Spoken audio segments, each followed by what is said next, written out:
Hey, what's up, guys? Chris from Thunderbolt Defense. I wanted to talk today about duty holsters a little bit. Um, Craig Douglas from Shivworks is doing a little bit of a deep dive, I would say, with evidence and he's a policeman or a former policeman, so he can investigate things and he's getting lots of information about accidents or problems where guns have gone off in holsters, right? So if you've been around the gun world for a while now, you hear about like this gun in particular. It shoots by itself, okay? Shoots in the holster, all right? Maybe it's not just that the gun shoots by itself in the holster. Maybe there's some other shit going on. And a lot of people, myself included, have said for a while that there's some things going on besides the guns just sort of like spontaneously shooting in the holster. Now, what I think is happening is I think that guns that go off in the holster are especially in a duty situation with light bearing holsters, right? I think what's happening, and a lot of us have said this, is fingers are getting inside the trigger guard and the gun inside the holster, inside the trigger guard, and objects, right? Because I'm going to use some objects in this when I demonstrate this to you guys right now. And the guns can be fired inside the holster with really no fault of the user. I am the number one guy that I know for ripping on people for having bad safety. And if somebody has an accident, the first thing I look for is, what did you do wrong? But when I hear about something going off in the holster, and then you see video of stuff happening, and you kind of look, and then you put everything together, and you take everything that you know about the situation, you put it all together. I'm thinking that a lot of these are happening because of the way these holsters are designed, or the way they have to be designed, right? So I've got a couple different holsters here. I've got 3 Safarilands. I've got an outside the waistband concealment holster, and I've got an inside the waistband concealment holster. Okay, we're going to talk about that, right? The first thing we're going to talk about is the light bearing outside the waistband concealment holster. I understand that there are people that need this holster. There are people that work in a professional capacity that would use a holster like this. I own a gun, or excuse me, I own a holster that can holster a gun like this, right? Why do I own this? I bought it when it first came out. I thought it was going to be maybe something that I use it to teach, but I thought it was maybe something that I could use perhaps with a suit or something like that. It doesn't really work for that. I pretty much only bust it out if I have a student that wants to run a gun on the belt, tight to the body, outside the waistband, so that I can demonstrate that draw process to them. Primary reason why I don't like this: the gap to get to this is a stock Glock, by the way. The gap to get to the trigger here is massive, right? So you saw me just check that. That's easy as shit to press, guys. In fact, that's way too easy to press. Let's see if I can get it done with the pen. Let me set the pen up properly. Oh, this actually let me see, it pops right out when I start trying to press it with the pen. I can't press it with the pen, which is good, and that's coming from the tab safety. The tab safety is actually doing its job here by with the straight pen. I can't articulate around the trigger like I would with my finger. It's not hitting the tab safety and they're able to press back. So props to Glock for designing their tab safety on their trigger properly. I couldn't get this to I was gonna say proc because I play too much video games. I couldn't get this to happen on an aftermarket trigger, Overwatch straight trigger. I couldn't get it to happen on agency trigger too. But I can get right in there and press the trigger almost like I'm damn near holding the gun. That's not it for me. I don't think it should be it for really anybody. If I was really like seriously going to carry this and I was going to go outside the waistband concealed, I would just ditch the light and just go gun only. There's just not a way for them to, there's a way for them to maybe make this a little tighter, but there's not a way for them to take that away completely. And then you start getting into the fact that like it's going to be a little bit looser because it's not clamping on the trigger guard. It's not for me, guys. Then we move on to, and not a bad gun bucket if you're going to go to the range and you need something, or you need to, maybe you're going to try out like IDPA or something like that. Not bad for that. Not good for any sort of real world use, in my opinion. Up to you what you want to do. Now we're going to go into the, where's the Glock Safariland? I got it up here somewhere. I just had it out. There she is. Okay. Glock 17, 34, 19 Safariland. We're putting a Glock 45 in there. Super common duty pistol with an X300. This doesn't get any better, by the way, with a TLR1. And I'm actually going to show you it doesn't get any better with the smaller lights either. So that we go in here. All right, that's how far it goes in. Okay, if I push it all the way in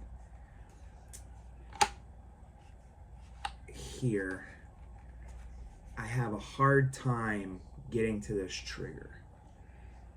Okay, I can get my finger pretty deep in there. However, the problem is that this gun has play in here, and it doesn't sit naturally at the bottom here like this. It typically sits right about here. So it sits right about here. I can very easily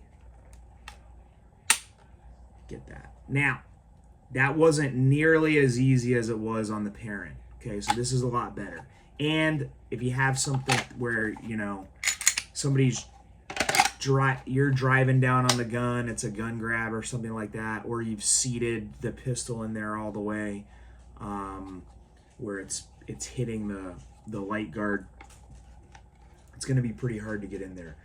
Little kid finger though, going straight in, guys.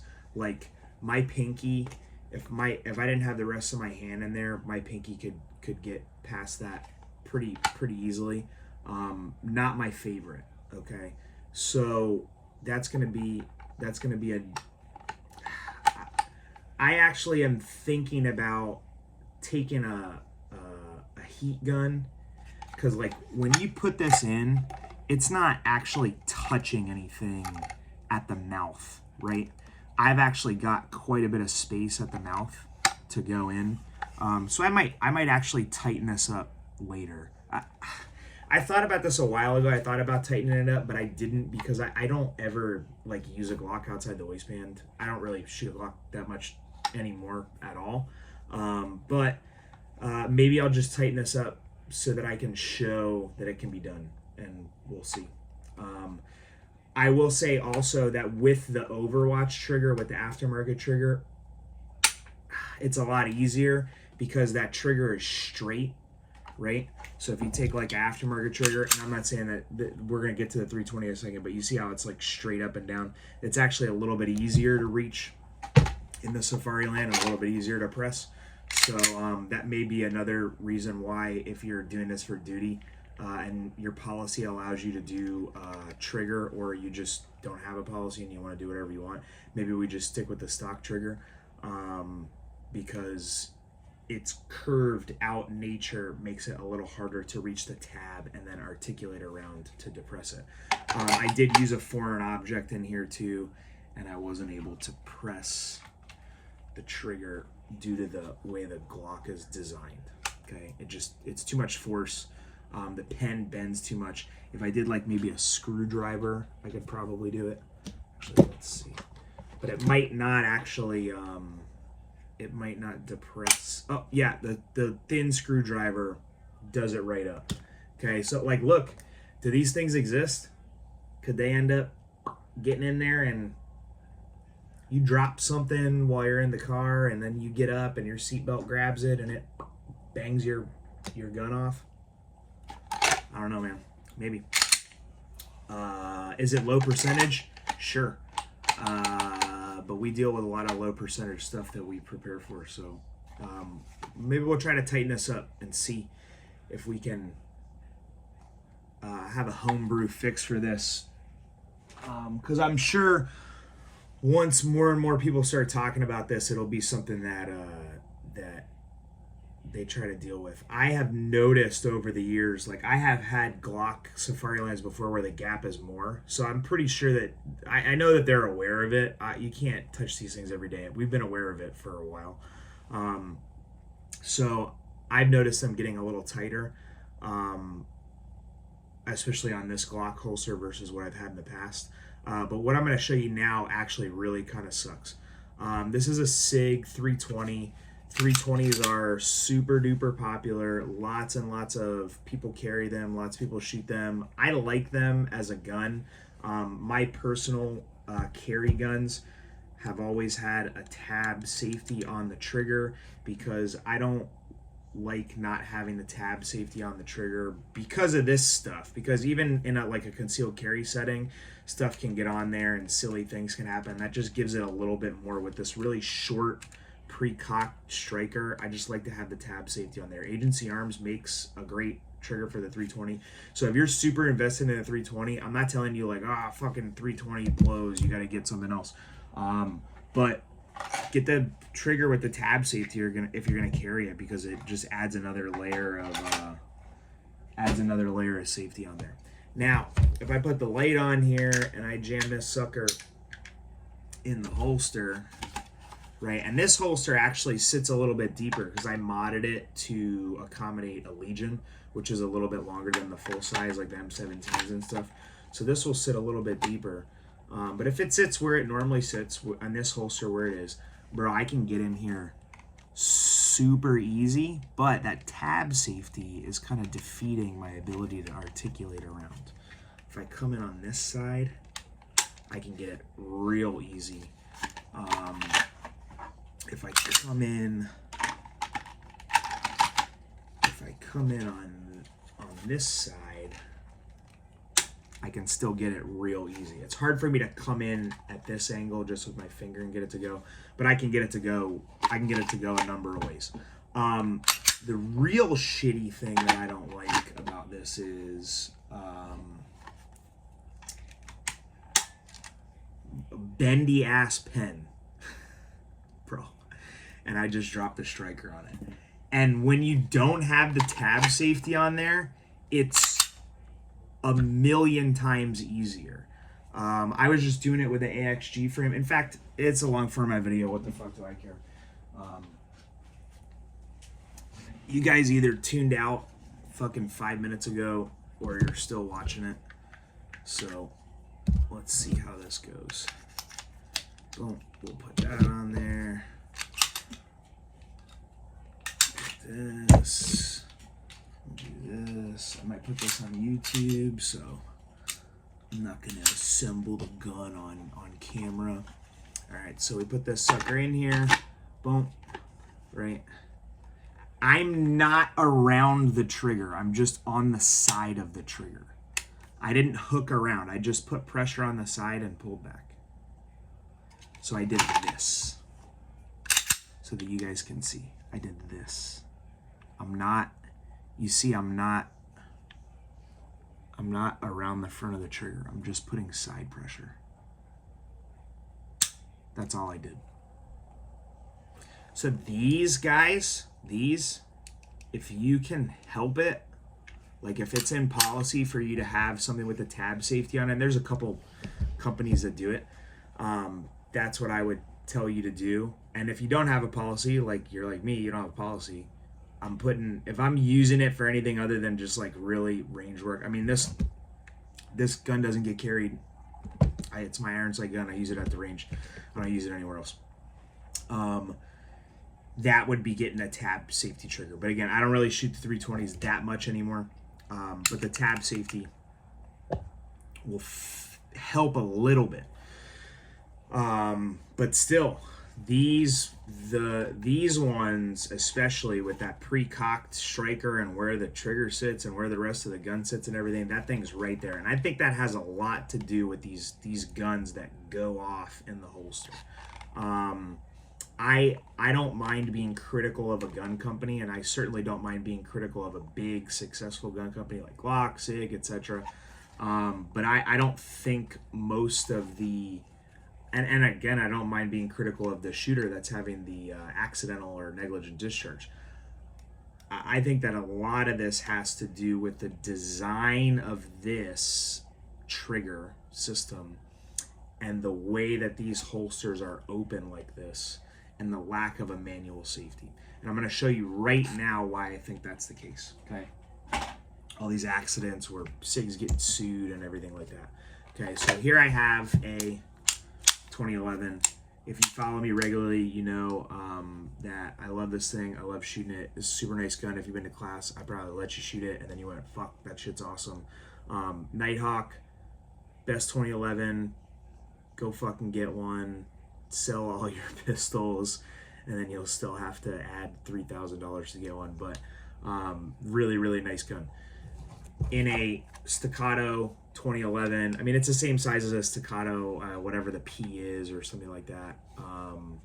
So there are people, I know people, I have people that I could drive 5 minutes and be in their zone, and they're carrying a Staccato. They can carry a Staccato on duty.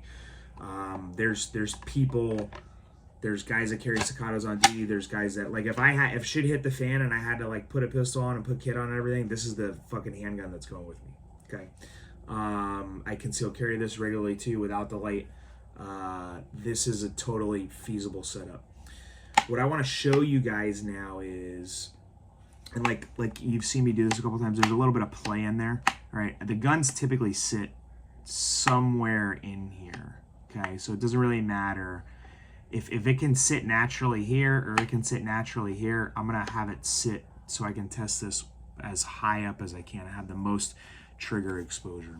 So if you look at this, this is not as easy to access the trigger on this holster.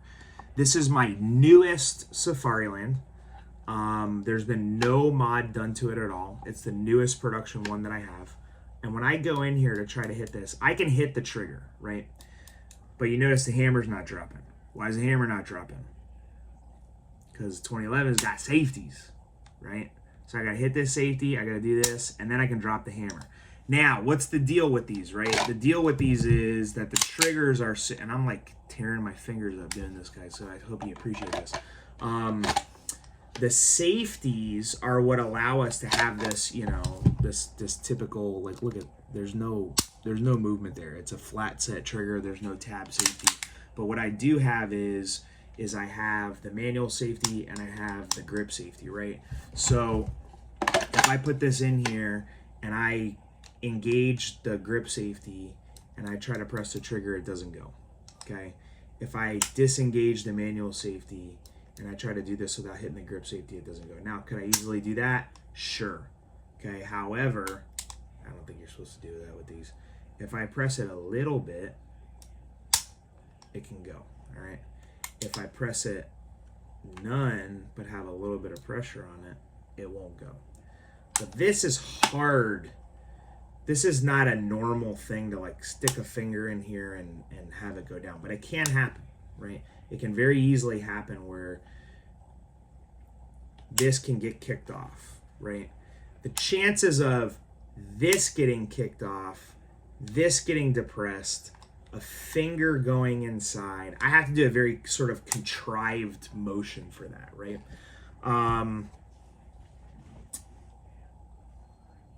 I think you guys know where I'm going with this, but we're going to talk about it after I do this thing on the concealed holster right here. But for me, the older I get, it's funny, when I was in the Marine Corps, I was like, oh, guns have safeties, because that's the only thing I ever saw is guns that had safeties in the military.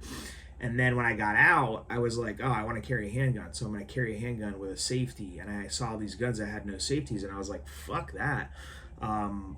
I've always had a safety on a gun. And then as I got into the gun world and I got training and stuff like that and I understood how things worked, I was like, oh, you don't need a safety on a handgun because the holster blocks it and da-da-da-da-da. I don't know I got some dust in my nose or something like that.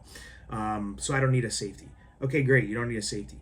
The problem is that you're right, I don't need a safety, but it doesn't actually hurt me anywhere.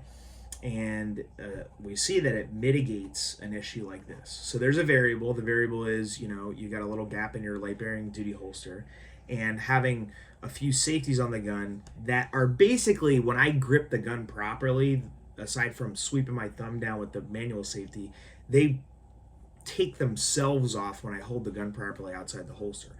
So for me, as I get deeper into this, I'm starting to think like, I think that I want to have a handgun with a safety on it most of the time, as long as it's a good safety.